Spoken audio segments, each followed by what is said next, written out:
Assalamualaikum warahmatullahi wabarakatuh. Baik saudara, hari ini kita kuliah untuk materi biosfer dan makhluk hidup.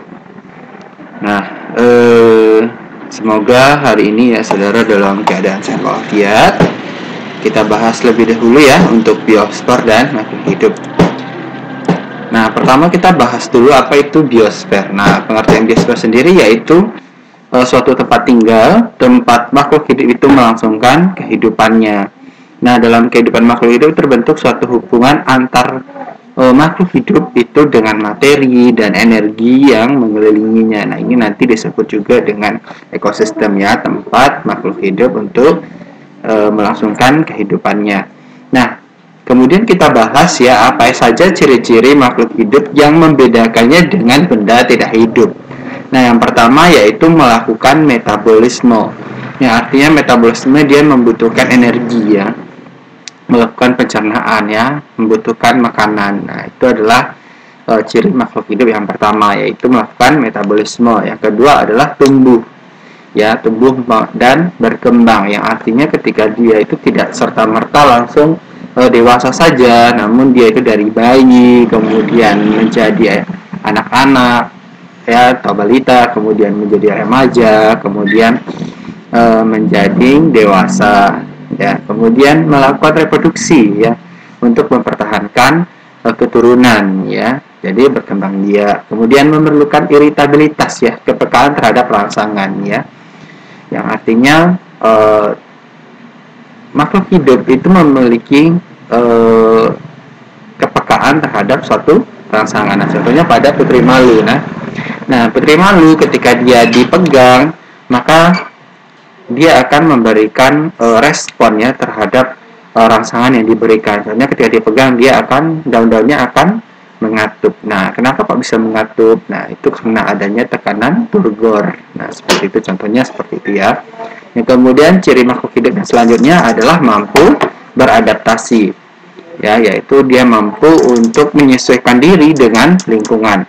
Nah, kemudian kita bahas dulu ya dengan teori asal-usul makhluk hidup ini.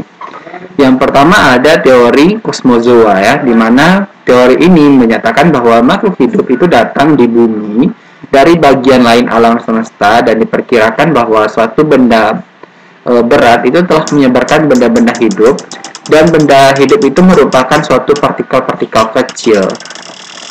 Nah, jadi inti dari kosmozoa ini adalah bahwa makhluk hidup yang ada saat sekarang ini itu berasal dari zat lain atau berasal dari planet lain yang berada di luar bumi. Kemudian ada teori Flügger ya, di mana teori ini menyatakan bahwa bumi itu berasal dari suatu materi yang sangat panas sekali, kemudian dari bahan itu mengandung karbon dan nitrogen berbentuk cyanogen atau CN, dan pada suhu sangat tinggi terbentuklah zat protein pembentuk protoplasma yang menjadi makhluk hidup. Ini teori Flügger. Nah, jadi menurut katanya bumi ini berasal dari suatu hal yang panas, kemudian bahan itu karena ada karbon dan nitrogen maka terbentuk cyanogen atau CN, dan pada suhu yang sangat tinggi maka terbentuklah protein pembentuk protoplasma dan menjadi makhluk hidup. Nah, protoplasma ini asal saudara tahu itu adalah penyusun pada sel makhluk hidup. Kemudian ada teori Murray ya, ada teori Murray yaitu yang menyatakan bahwa makhluk hidup itu dapat muncul dari kondisi yang cocok dari bahan anorganik atau bahan yang tidak hidup pada saat bumi mengalami pendinginan melalui proses yang kompleks dalam larutan yang labil. Nah, kemudian ada juga teori Allen yaitu interaksi antara nitrogen, karbon, hidrogen, oksigen, dan sulfur dalam genangan air di muka bumi akan membentuk zat-zat yang difus ya, yang berbaur, kemudian yang akhirnya membentuk protoplasma benda hidup.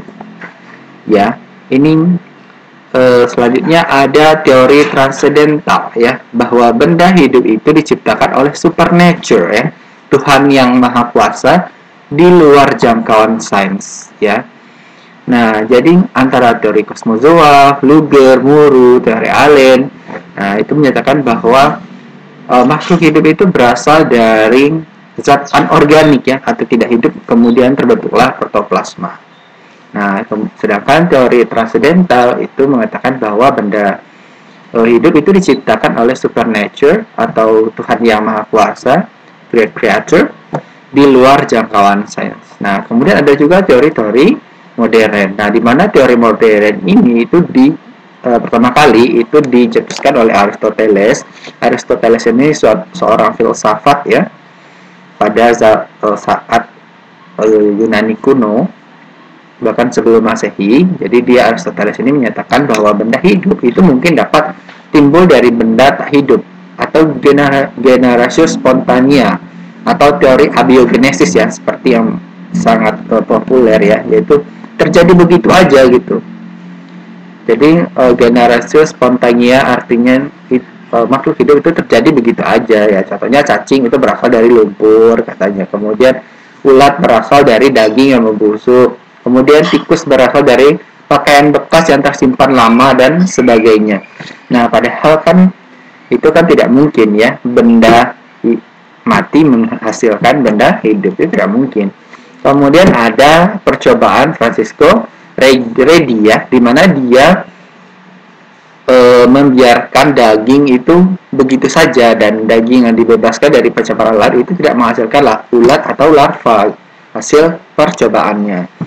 Ya, jadi daging dibiarkan begitu saja, apakah itu nanti akan menghasilkan lalat atau larva? Ternyata itu nggak ada gitu, biar gitu aja gitu.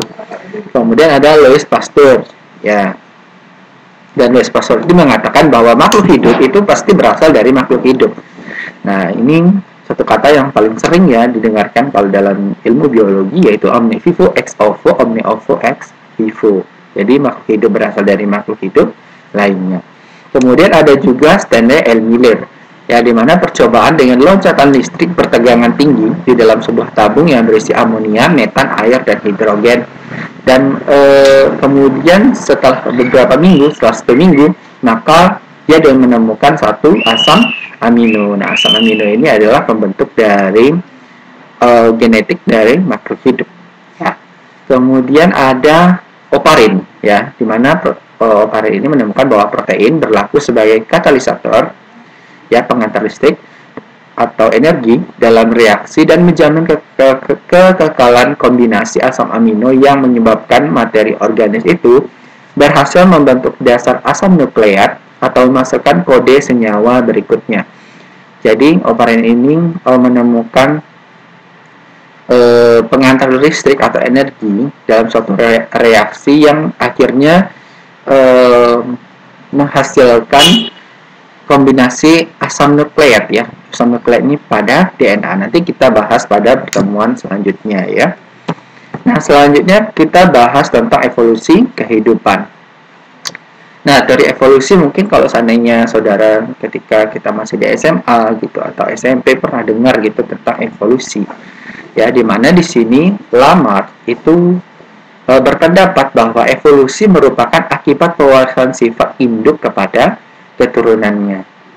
Nah, kemudian Darwin itu tidak menyetujui pendapat Lamarck tersebut, dan dia berpendapat bahwa tidak ada makhluk yang sama sungguh gitu, sama persis gitu. Makhluk yang tidak sama tersebut harus berkompetisi untuk mencari makan dan hidup. Dan Darwin mengemukakan hukum seleksi alam ya sebagai penyebab evolusi, di mana semua makhluk hidup berjuang untuk hidup dan yang lestari ialah yang paling kuat. Nah, ini banyak kesalahan pada teori Darwin ini ya, yang mengatakan bahwa manusia itu berasal dari kera. Nah, nanti kita bahas pada slide-slide berikutnya. Nah, teori evolusi itu apa ya? Bahwa makhluk hidup yang mula-mula sangat sederhana tingkatnya, bersal tunggal dan hidup dari bahan anorganis. Anorganis itu makhluk zat yang tidak hidup ya, saudara ya. Sehingga tergolong tumbuhan. Dari golongan tumbuhan itu sebagian berubah menjadi hewan, dan selanjutnya berevolusi menjadi makhluk yang beragam seperti sekarang ini ya. Kemudian bagaimana tentang evolusi manusia? Nah, manusia itu kan termasuk ordo